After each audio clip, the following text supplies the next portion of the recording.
and welcome back to my show Call Sheet, where I talk to industry professionals about what it is they do. And today my guest is the beautiful, the radiant, the very talented Morgan McDonnell. Hello! Welcome. Oh, thank you so much for having me. I'm so glad to have you. Everyone is very excited to hear from a makeup artist like yourself. I mean, I'm famous. You're very famous. So they should want to hear from me. You have seen Morgan's incredible work on Edgar Allan Poe's Murder Mystery Dinner Party, where she did every single person, which was way too many people for us to make her do. Thanks for doing that. Yeah, she's amazing. She's worked on so many cool things. Thanks, pal. Thank you for being here. Yeah. Yeah. How did we get connected with you? You know Sinead. Yes, so probably through Alex. Yeah. Yeah, so Sinead through my Alex. Friends of friends. Friends of friends. There you go. It's just how it happens. And we were very excited you were willing to work with us on Poe Party. I mean, it was fun. It was really fun. Morgan is one of the most fun people to have on your set. It's true. You have to have fun, because otherwise, what's the point? That is true. Did you always want to do makeup? How? I mean, I think I wanted to be an actress when I was in, like, high school, but I always was doing makeup. Like, when I was teeny tiny, I was, like, rolling, you know, the Bath & Body Works glitter, like, all over myself. Yeah, and, I remember that. Always doing Tinkerbell makeup on my friends and stuff like that. But I have a bachelor's degree from the University of Minnesota in art. Okay.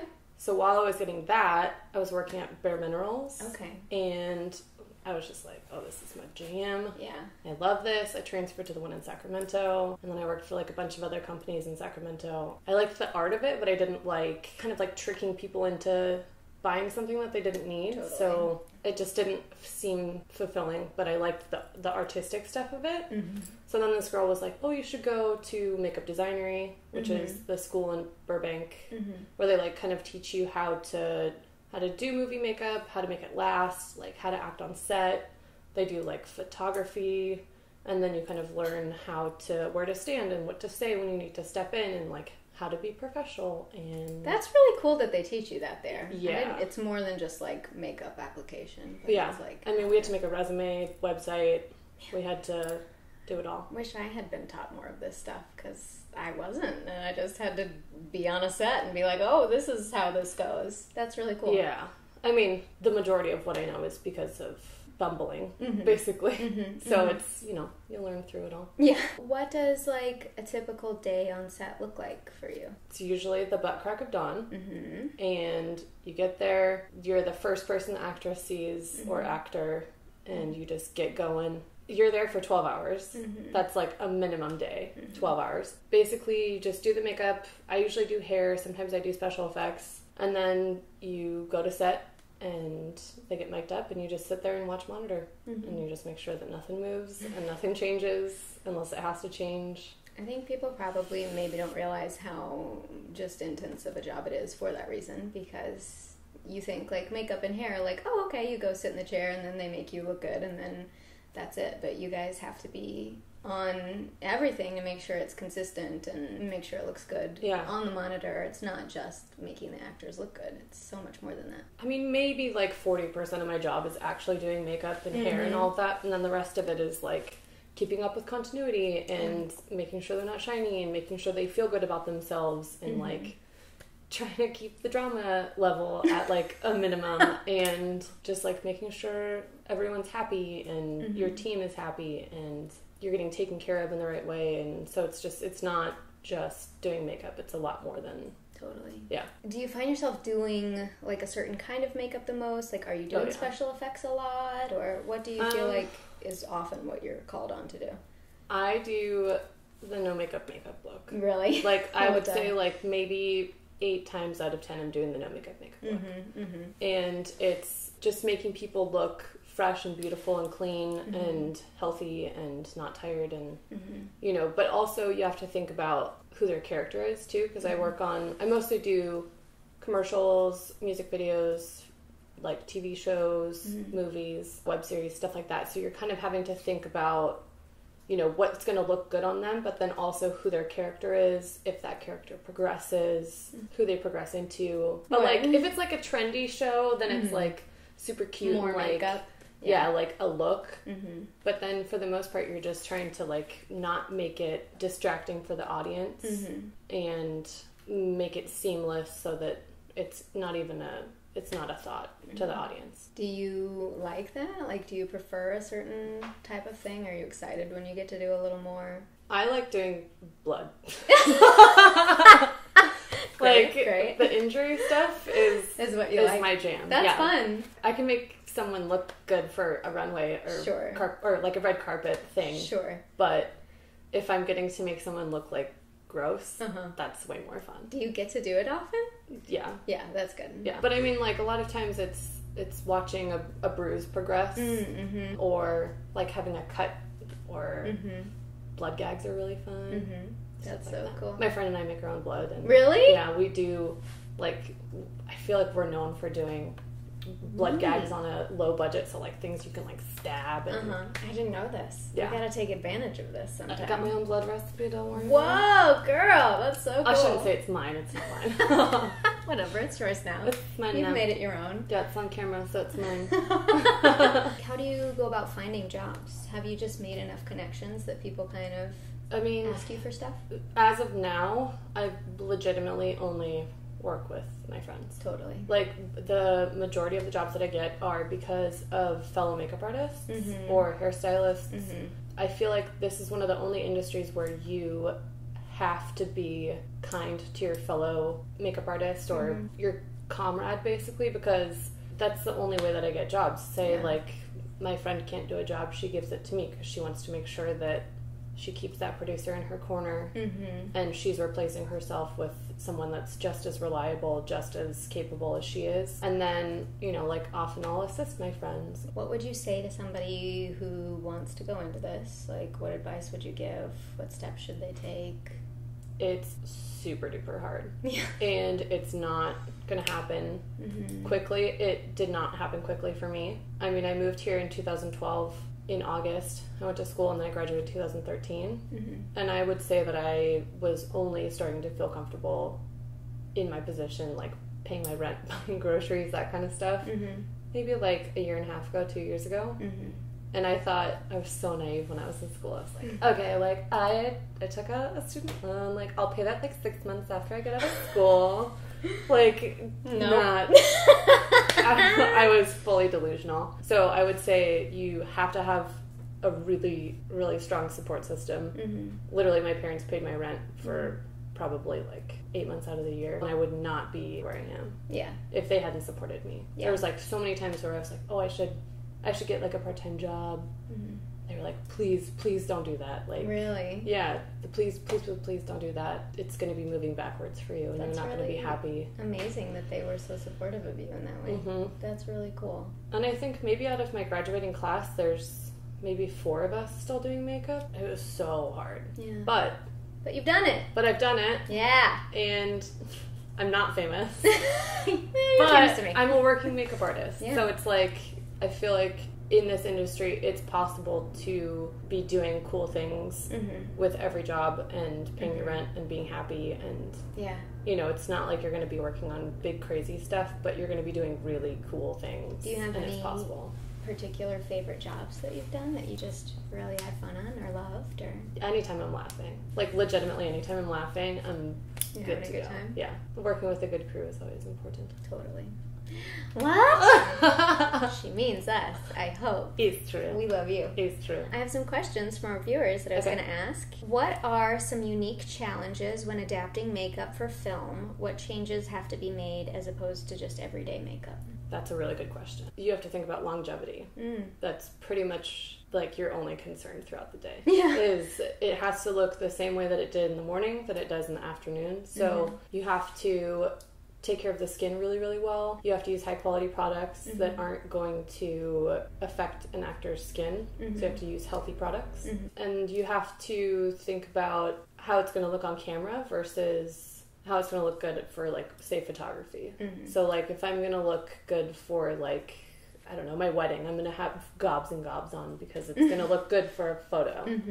But in film, it just has to look really natural. It has to look so natural that you don't notice it. And like today I'm wearing, love me some highlighter, but that's a huge no-no. For film. Just because, I mean, unless it's like Gossip Girl or something, where it's a show that's trendy, and you're trying to go for things that are more popular in mainstream.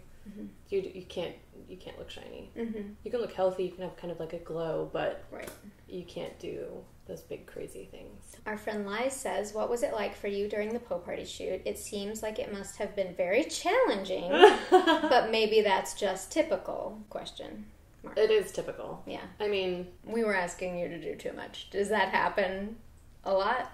Yeah. Yeah. Yeah. I mean, but I think you start out in this industry thinking that it's going to be a certain way, like, I need to be treated, as like, I need this much time, and it always has to be this way, and I demand, a room, and, this many minutes with each person. Like, that's not how it works. You get what you get, and you have to work within the limits, and you have to pick your battles, and, like, with Poe Party, it was a lot of work, but we tried to schedule around, stagger the calls of people and stagger who was on camera first and that kind of thing. And you did your own hair and makeup, which was beautiful. And some other girls came with, like, base on to just help get that out of the way so that you can just do the rest of it. Yeah. And there was, like, certain things that people definitely could not do, like Sean's mustache. Yeah. I mean, it was fun. Yeah. And also, I don't think that there's ever a situation where there are bad situations, but most of the time there are just situations that you're going to learn from, and you're going to gain experience about what you are capable of doing in so many minutes, and how to do things quickly. So I think learning how to do things efficiently, maybe not quickly, but efficiently, is really important. And I think that's one of the things that I learned a lot from Poe Party, was how to do things efficiently. Well, you did, and you did such a great job, and everybody looks amazing. Sinead, Whitney. Oh yeah, Sinead looks so beautiful. So beautiful. Those are the girls you did more on, and then of course like all the facial hair for the guys, and like Ashley's hair, Lauren's mustache, like all of that. It all looked so good, and we're really happy with it. So. And Keely came to help me, which was lovely. Keely is our friend who was sort of the assistant some days, and she was awesome too. Yeah, so it was great. And she was nice to be around. So she's lovely. Actually, legitimately, everyone on that set was really lovely to be around. We really lucked out. Yeah, no stinkers. No stinkers! How much creative freedom do you usually have when working on set? I think it depends on the project, because a lot of times the script calls for very specific things, and it's just up to you to fulfill those requirements. Other times the director will say, it's up to you. I trust you. Sometimes it's because you know the director, and they trust you enough to be like, whatever, it's fine. But most of the time, you're under the guidelines of what the script entails. So I guess it just all depends. You worked on Stellar People with Joe Stribling after Poe Party. That was so fun. Yeah, which is really cool. How was that? Was that fun? It was so much fun. That's one of those situations where you're laughing every day, and you're working with lovely people, so that's great. There's no bad days. It looks like you got to do some fun makeup stuff there as well. Based on the one day I visited set, I saw some cool looks. I wonder if people are even going to know that that's Lauren. I can't wait. All right, one last question. How much do you generally spend on supplies? Again, I think it depends on the project. When I went to school, I was very, fortunate is the right word. Part of my tuition was to purchase a kit. Cool. So, I mean, a lot of the things that the school made us do helped exponentially out of school. So I'm still using some of the brushes and things that I got from school, so that was lucky. But I think it depends on per project. If it's a full-length feature, maybe shot in like 4 weeks or so, they'll give us a budget. So they'll give us, it ranges based on the project, but I'll have a certain amount of money to go out and purchase what I'll be needing. And then normally I'll get a kit fee as well. So I'll have a day rate. And then on top of that, I'll have maybe like $50 a day where it'll be like, okay, well, this money is for renting your kit. I've been fortunate enough to work on projects that have more of a budget lately. So I haven't needed to purchase as much. Yeah. But also, sometimes you can get sponsorship, which is really wonderful. Like It Cosmetics, I used only It on people for Stellar People. Oh, really? But they sponsored a previous shoot for me. And I, fall in love with their product, so then use it on future projects. Sometimes you're very fortunate and companies want to sponsor the project that you're on. Makeup's really expensive. Yeah, is that something that you sometimes have to stand up and be like, well, hey, like, you guys aren't giving me enough considering, like, what you're wanting me to do, or yes, whatever. Yeah. And then you can politely be like, you guys, this is ridiculous. In so many polite words. Yeah, well, I can imagine that's probably something you run into. Because oftentimes productions just don't realize. Oftentimes productions are run by dudes and, like, they don't know. And a lot of times you have to think about what their priorities are. And maybe they just don't know. Yeah. Not often people try and dick you. Yeah, they just don't realize. It's just like they just don't get it. Totally. Almost one of the only projects that I'll say no to these days is zombie stuff. Really? Because it's gotten so popular that, or I guess like, a few years back, it was getting so popular that everyone wanted to do zombie projects. Yeah. And they're like, okay, we have 20 people coming, and we all want them to look like, do you ever watch The Walking Dead? And I'm like, yeah, I watched The Walking Dead. Yeah, I know what The Walking Dead is. They're like, okay, so we really want them to be like on that level. We're going to give you about $200 for your budget. No. And I think we'd ideally like everyone to be done in like an hour and a half. Is that okay? And I'm like, nope. No, not enough. So, yeah, sometimes that'll happen. I can imagine. Can't blame you for that. Well, thanks, Morgan. Thanks, man. This has been so wonderful to talk to you. That's really fun. Thank you for sharing your wisdom and your beauty. I'm so wise. You're very wise. Thanks, you guys, for watching, and until next time, I'm bad at signing these things off. What did I say last time? Bye!